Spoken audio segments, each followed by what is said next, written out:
In this video, I'm sharing the process and materials I used to decorate this large floral butterfly archway. The steps I'm sharing can be customized to fit any arch for any colors or theme that you choose. This is to get the most out of your materials and complete and install your project as efficiently as possible. The first thing you need to know is the scale of your project. This particular arch is extremely wide, so I'm going to be using an oversized mesh to put my florals on. But basic gutter guard is the best floral mesh for decorating most arches and other applications. Gutter guard is a 6-inch strong plastic grid that comes in rolls. It's very flexible and easy to cut with scissors, and it's really easy to slide zip ties through basically at any point. I put a link in the description for the Amazon list that has all the supplies that I used in this project. Since my project is for the outside that will be in the wind and the rain, it really needs to be extra sturdy, so I decided to make the top middle portions on a wire and then attach that wire to the grid.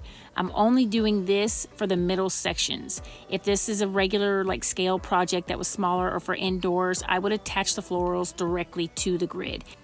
Other portions of this project will go directly on the grid. I'm just making the top middle parts extra sturdy since they'll be exposed to the most elements. Good thing to keep in mind when you're working with a lot of zip ties on a project like this is to set up so you can continuously pull your zip ties in the same direction as you work, and then it's really easy to clip them off when you're all done attaching everything.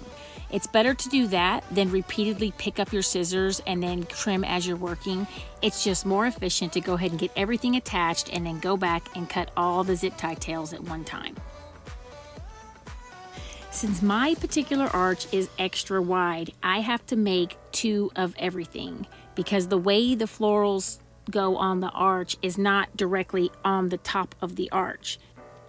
I decided to set up my grid on an old baker's cart because this is what works for my particular situation. It's not required. You could just lay out your grid on the floor, but it was easier for me to maneuver around this particular project by having wheels on it and being able to see all sides at the same time and spin it around.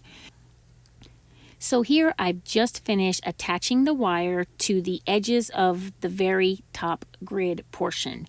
And now I'm going to be working on the areas that would go right next to that, which is basically the little sides of the center, left and right sides. And I'm going to be putting the florals directly in the grid for this part.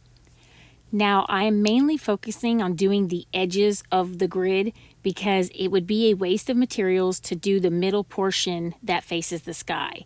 So that's why you'll notice the middle part looks kind of empty, but that's going to be facing the sky for the most part on the arch, and the materials never get seen, and it's actually just a big tangled mess if you put more materials than you need. So I repeated these steps to make enough sections of grids to cover the portion of the arch that I wanted to cover.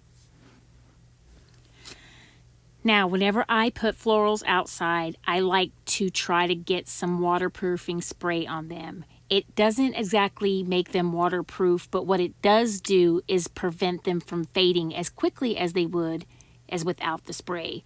So you would get this. I will have it in the link to the Amazon list of supplies, but just follow the directions because it does have a smell to it, and you do need to do it prior to the time that you're hanging them and let it dry to actually be effective. So this step isn't necessarily required, but I will say it has extended the life of my projects that go outdoors and kept them more vibrant than they would have without. So as I do this, I consider which direction the sun will be coming from and try to make sure that part gets more of the product because that's the part that'll have the most exposure anyway. Okay, so once everything's dry and loaded up and ready to install, this is the true reason of why the grid helps make the whole project go so much easier. Because being able to just lay it over the complete arch at once and cover all this area rather than trying to put florals directly onto the arch, that's the way it was previously done, and it would take days to complete. But having these grids completed basically turns what used to be hours and days into minutes long of time that I'm actually having to put them on the arch. So I had a little bit of a struggle getting the first top piece on, and the little flowers getting kind of caught up before I could get the edge over. I just ended up rearranging positions and getting it up there, and it actually fit just like I expected. Getting it on, this is record time. Usually it would take 3 hours or so to make this kind of progress on the arch. Per side, 3 hours per side.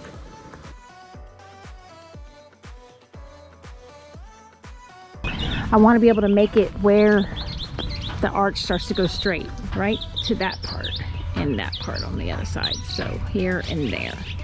And then I'll come back with the 2 extra flower grids and the butterflies, and that should give it a more finished look, but that's definitely not long enough for this arch. Now that the top portion is complete though, I can have the crew go ahead and put the sign in the middle, and it won't interfere with me finishing the arch. Once I walked away and came back to this project, I realized it really needed some more color. So I decided to go back and add little sections of the darker purple wisteria to help bring out more color. And it was really easy to do, and all I did is selectively place them and zip tie them directly into the grids that I already made. Once the grids are all secured in place and I'm sure nothing's going to blow away, I can come back and attach my butterflies individually to different places on the arch.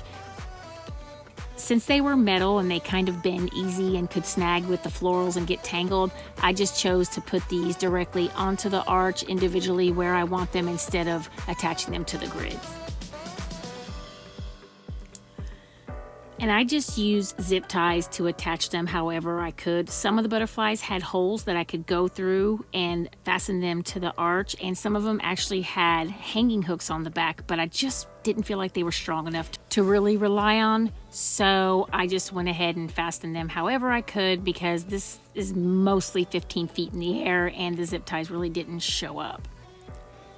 This particular decoration ended up being in place for 3 months, and it held up just fine. And it was actually the windiest months that we have ever had since I've lived in Texas, and we had daily winds over 20 miles an hour for weeks and weeks at a time, and this project held up through all that beyond my expectations.